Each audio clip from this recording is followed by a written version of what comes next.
അതായത് ആ കല്ലൂർ വഞ്ചി പറിച്ച് നമ്മൾ അത് വെള്ളം തിളപ്പിച്ച് കുടിച്ചാൽ നമ്മുടെ മൂത്രക്കല്ലിന് ഉള്ളൊരു അസുഖത്തുള്ളൊരു മരുന്നാണ് കല്ലൂർ വഞ്ചി പറയുന്നത്. അത് വള്ളി പോലെ എല്ലാം ഒഴിഞ്ഞ് എടുക്കും. അപ്പം അങ്ങനെ കാലഘട്ടം അങ്ങനെ വന്ന് ഇങ്ങനെ വന്ന് ഞങ്ങൾ അന്ന് കാലങ്ങളിൽ ഞങ്ങൾ ചൂണ്ടയ്ക്ക് മീൻ പിടിച്ച് കഴിക്കുന്നു, വല കൊണ്ട് വീശി മീൻ പിടിക്കുന്നു. ഇന്നിപ്പം പ്രളയകാലം തൊട്ട് ഞങ്ങൾക്ക് വെള്ളക്ഷാമമായിട്ട് ഇപ്പം മൊത്തം നോക്കുന്ന കല്ലും മണലുമേ ഉള്ളൂ. ഓരങ്ങൾ ഓങ്കം വഴിയേ ഉള്ളൂ വെള്ളം. ആ ഉള്ള വെള്ളത്തിനകത്ത് ഇപ്പം നിലവിൽ തോട്ടയിടുന്നു, തുരിശ് കിടക്കുന്നു.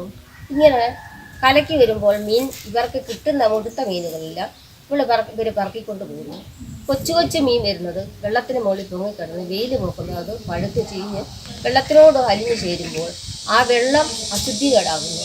ആ വെള്ളത്തിനകത്ത് വേണം ഞങ്ങളുടെ ഡ്രസ്സുകൾ അലക്കുക, കുളിക്കുക, ഇതൊക്കെ ചെയ്യാൻ. അപ്പോൾ അങ്ങനെ ഞങ്ങൾക്ക് ഈ പമ്പാ നദിയിലെ വെള്ളം ഞങ്ങൾക്ക് അശുദ്ധികേടായിട്ടാണ് ഓരോരുത്തരും ഈ വെള്ളം ഞങ്ങൾക്ക് വിട്ടുകൊണ്ടിരിക്കുന്നത്.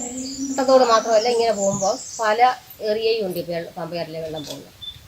തിരിച്ച് അയ്യപ്പ സീസൺ സമയം വരുമ്പോൾ ശബരിമലയ്ക്ക് പോകുന്ന അയ്യപ്പ ഭക്തരുടെ ഡ്രസ്സ് കറുപ്പുമുണ്ടായിരുന്നാലും എന്ത് ഡ്രസ്സുകളും അവർ പോകുമ്പോൾ അലക്കി കൊള്ളിക്കുന്നു. ഇട്ട് കൊടുക്കുന്ന ഡ്രസ്സ് അവിടെ വയ്ക്കുന്നു, വേറെ പുതിയത് മാറുന്നു. അപ്പോൾ ആ വെക്കുന്ന ഡ്രസ്സ് കാറ്റടിച്ച് വെള്ളത്തിൽ പോകുന്നു.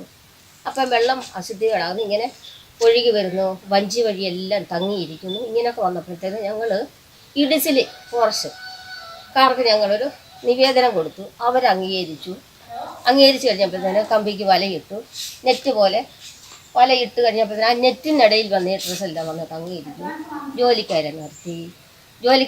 അപ്പം ജോലിക്കാരെ ഒരു ഇടിച്ചെന്ന് 15 പേര് വെച്ച് അങ്ങനെ ഓരോ ഇടിച്ചും 15 പേരെ വെച്ച് 3 ഇടിച്ചുണ്ട്. 3 ഇടിച്ചിന് 15 പേരെ വെച്ച് അവിടെ ജോലിക്ക് എടുത്തു. അവരെ ഈ തുണികളായിട്ടും പ്ലാസ്റ്റിക്കായിട്ടും എല്ലാം പറക്കി പ്ലാസ്റ്റിക്കിൽ അറിയും തുണി അലക്കി പിഴിഞ്ഞ് അവിടെ ശേഖരിച്ച് വെക്കും. ലോറി വന്ന് ലോറിക്ക് കൊണ്ടുപോകും. എവിടെ കൊണ്ടുപോകുന്നത് എനിക്കറിയത്തില്ല, എങ്കിൽ പോലും ലോറി വന്ന് ലോറിക്ക് കൊണ്ടുപോകുക. പ്ലാസ്റ്റിക് പറക്കി കവറിനകത്ത് അവിടെ ശേഖരിക്കുന്നു. ഇടിച്ചിട്ട് വണ്ടി വരുന്നു, അതും കൊണ്ടുപോകുന്നു.